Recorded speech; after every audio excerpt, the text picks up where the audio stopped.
Warwick's aging water infrastructure is one of the greatest issues facing the village. I made a separate video covering that topic in detail. In this video, I want to provide a brief update on the influx of federal infrastructure funding that New York State is expected to receive this year to specifically address water infrastructure at the local government level. We will need to keep a close eye on this funding opportunity and position the village to receive its fair share despite the significant requirements and competition. We've all heard about the federal bipartisan infrastructure law from November 2021. The EPA, the Environmental Protection Agency, will allocate $43 billion of funding for water infrastructure projects to the states and down to the local government level. This is the largest investment in clean water that the federal government has ever made. The funding is going to be provided by the Clean Water State Revolving Fund, or SRF, which is a federal state partnership program that provides communities with low-cost financing for a wide range of water quality infrastructure projects. In December of last year, from a letter sent by the EPA to our governor, it is estimated that New York State will receive $428 million in water infrastructure funding. On March 8, 2022, the EPA issued a memorandum that outlines their funding strategy for collaborating with state and local governments. Although we still don't have a lot of specifics, it does shed some light on what to expect. I've read the memorandum, and here's a brief summary. The memo provides guidelines on how the funding will be awarded over a period of 5 years and what the technical program requirements are. The bipartisan infrastructure law is broken down into 5 separate funds, each with their own implementation guidelines. We have the Clean Water General Supplemental Fund, the Clean Water Emerging Contaminants Fund, the Drinking Water General Supplemental Fund, the Drinking Water Emerging Contaminants Fund, and the Drinking Water Lead Service Line Replacement Fund. Now, what are some of the key priorities of this law and the state revolving funds, or the SRFs? One fundamental priority is to provide states with the flexibility to get after a wide variety of water quality and public health challenges at the local government level, without being overly prescriptive. In other words, New York State will have a lot of leeway with respect to how it administers the funding. Another key priority is to increase the investment in disadvantaged communities. Roughly half of the funding is expected to fall into this category, and Warwick would not qualify. A third priority is to make rapid progress on lead service line replacements. The village does still have instances of lead service lines, specifically goosenecks connecting the service line from the home to the street. And in fact, we are required to report the inventory of all lead service lines to Orange County by 2024. This funding will be provided with no match requirement. My recommendation would be to accelerate our inventory exercise and to put us in position to apply for this particular source of funding. A fourth priority is to address emerging contaminants in our drinking water and wastewater discharge. This concern is around the exposure of PFAS, otherwise known as forever chemicals. These are basically a group of human-made chemicals that have been used in consumer brand products since the 1950s, like non-stick cookware. They do not break down easily, and they stay in water sources and people's bodies for a long time.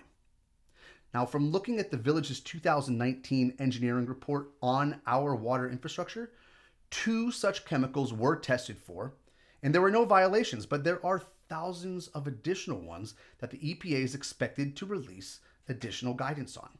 This is one area to keep an eye on, as it would change what we test for annually. And if there are any presence of forever chemicals, God forbid, it may result in additional funding. The fifth priority is to support resiliency to all threats, whether that's from natural disasters, climate change, or even threats such as bioterrorism and cyber attacks. The EPA strongly encourages states to fund these types of water, wastewater, and stormwater projects. And we certainly have plenty of these here in the village. Interestingly, it also calls out energy efficiency and climate smart water systems, since treatment plants use a significant amount of energy. As it were, the village is a designated clean energy community. And this is a topic that is being captured in our current revision of the Comprehensive Master Plan. So in that sense, we are aligned with one of the state's top 5 priorities. The 6th priority is jobs supporting the water infrastructure. It's estimated that 1/3 of the water workforce will retire within the next 5 years.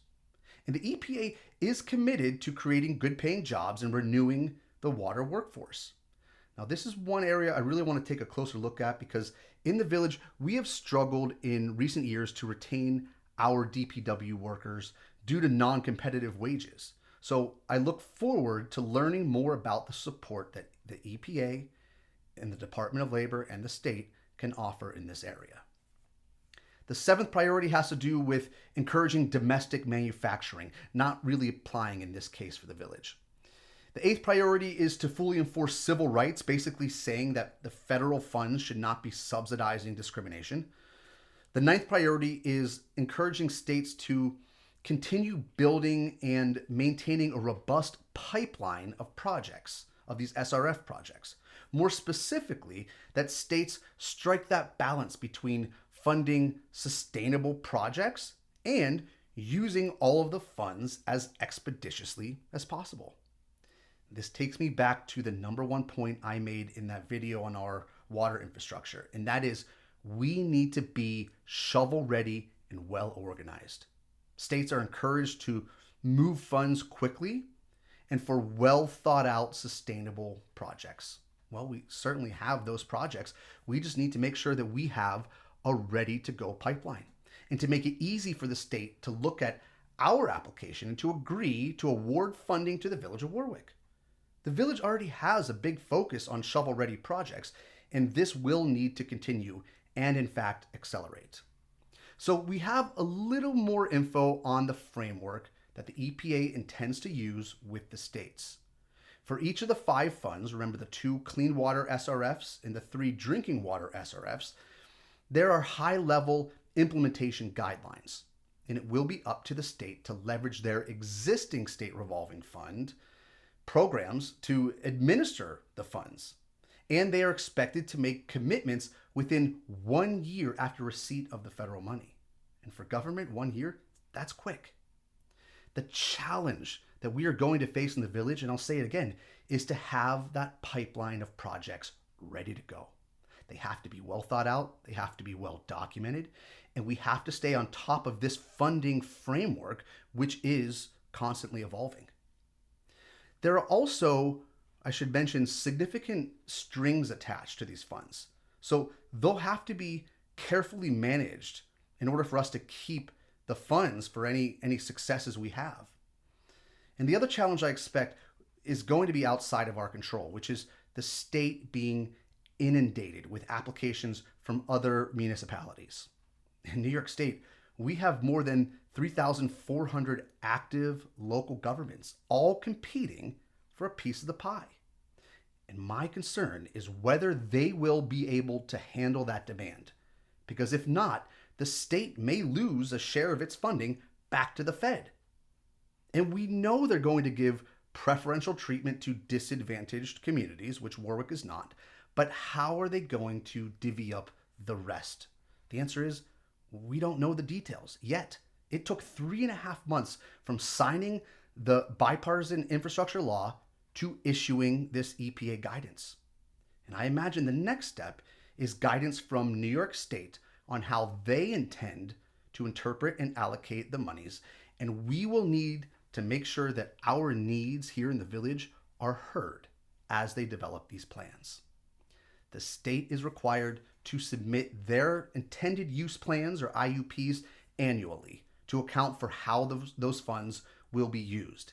And this is administered by the Environmental Facilities Corp, EFC. The EFC creates a project priority list and uses a points-based system.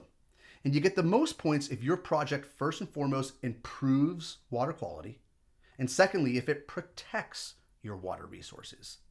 The EFC is already well aware of the Village of Warwick's infrastructure issue.